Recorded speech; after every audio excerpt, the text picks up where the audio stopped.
इस समग्र सृष्टि का निर्माण परमात्मा ने किया है एवं वही पूर्ण है। अंक समूह में 9 की संख्या भी पूर्ण मानी जाती है।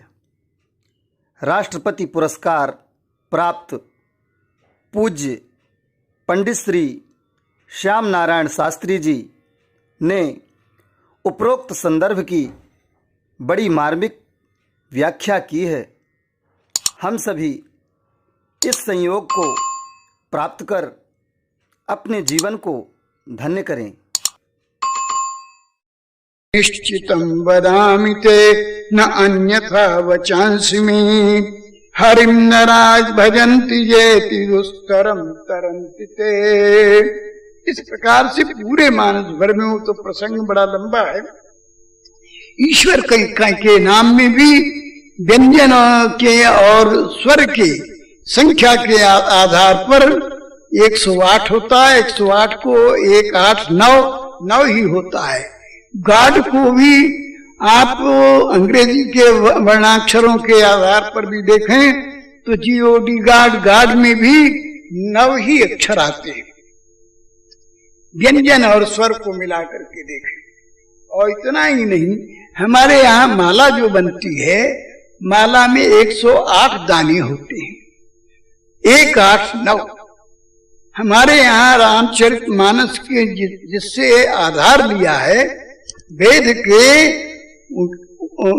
के उपोद्घात करने के साथ में वेद भगवान की सुस्पष्ट रूप में विस्तृत व्याख्या करने वाली हमारी 108 उपनिषदें, वो भी 9 है। इस प्रकार से गोस्वामी तुलसीदास जी महाराज ने 9 की महिमा को वर्णन करने के लिए 9 इतिश्री है। भगवान श्रीमद् भागवत में वर्णन करते हैं कि मैं अहमेवा समेवाग्रे नान्यद्यद सत्सत्परम पश्चादहम यदेतच्च यो वशिष्येत सोऽस्म्यहम्। मैं ही सृष्टि के प्रारंभ में हुआ, मेरे द्वारा ही सृष्टि रची गई और मेरे द्वारा ही सृष्टि का पालन पोषण होता है। अंत में सृष्टि समाप्त होकर के मेरे द्वारा ही मुझ में ही मिल जाएगी और अंत में मैं ही रह जाऊंगा। उसी को हमारी उपनिषदें कहती हैं, पूर्णमदः पूर्णमिदं पूर्णात् पूर्णम् उदच्यते पूर्णस्य पूर्णमादाय पूर्णमेवावशिष्यते। इस प्रकार से गोस्वामी जी ने जो 9 की वंदना 9 दोहे में 9 श्लोकों में श्लोक 7 हैं, किंतु देवता 9 का वर्णन किया है गोस्वामी तुलसीदास जी महाराज ने। और इसका मूल कारण आपके सामने संक्षेप में वर्णन किया। दोहावली में भी गोस्वामी जी ने परमात्मा को भजने के लिए 9 की ही संख्या का प्रयोग किया। गोस्वामी तुलसीदास जी महाराज कहते हैं कि अरे जीव, तुलसी ऐसे राम को क्यों न भजतु निशंको, आदि अंत में एक है जैसे 9 को अंक।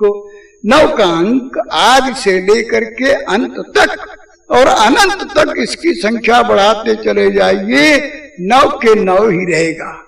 आप गणित के अनुसार देखिए, 9 के 9 9 हुआ, 9 दूना 18, 1 8 9 हुआ, 9 त्रिक 27, 2 7 9 हुआ, 9 चौके 36, 3 6 9 हुआ, 9 पचे 45, 5 4 9 हुआ, 9 छक्के 54, 4 5 9 हुआ, 9 सते 63, 6 3 9 हुआ, 9 अठे 72, 2 7 9 हुआ, 9 9 81, 1 8 9 हुआ, 9 के 9 9।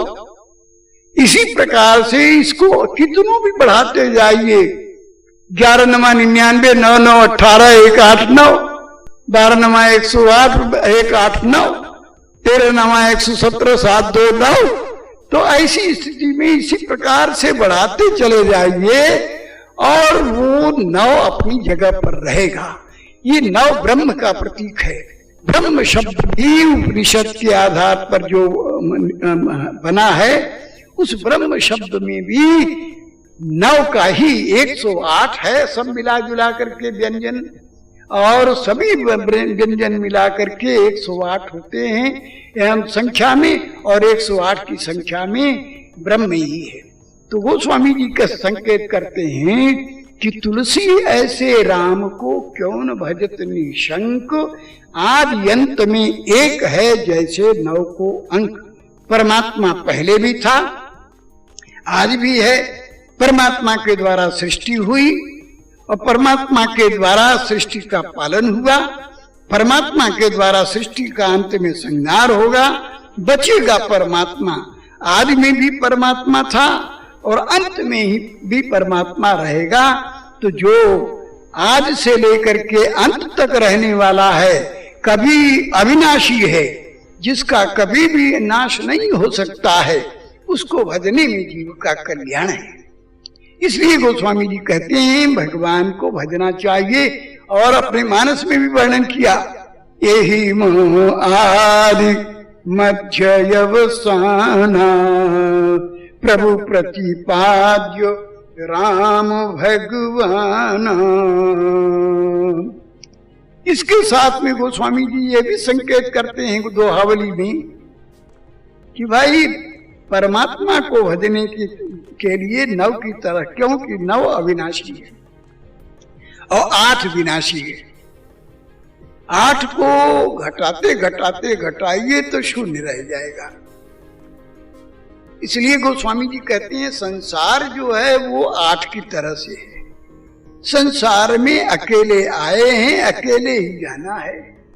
बीच में ही धर्मशाला के मुसाफिरों की तरह से माता पिता बंधु बांधव इष्ट मित्र दोस्त और संगी साथी सब मिल जाते हैं, लेकिन अंत में सबका साथ छूट जाता है। और सबका साथ छूट जाने के बाद अंत में परमात्मा तक ही पहुंचना पड़ता है। परमात्मा में ही जीव विलीन होता है। होइया चलो जिमी जीव हरि पाई, परमात्मा को ही प्राप्त करके जीव अचल हो सकता है। 8 संसार में घटाया गोस्वामी जी ने। गोस्वामी जी संसार को त्यागने के लिए, भगवान को भजने के लिए 2 दोहे में वर्णन किया है, दोहावली में। ये संसार को त्यागने के लिए 8 का उदाहरण दिया।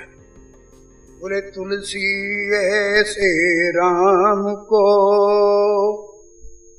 क्यों न भजत निशंक, आदि अंत में एक है जैसे 9 को अंक।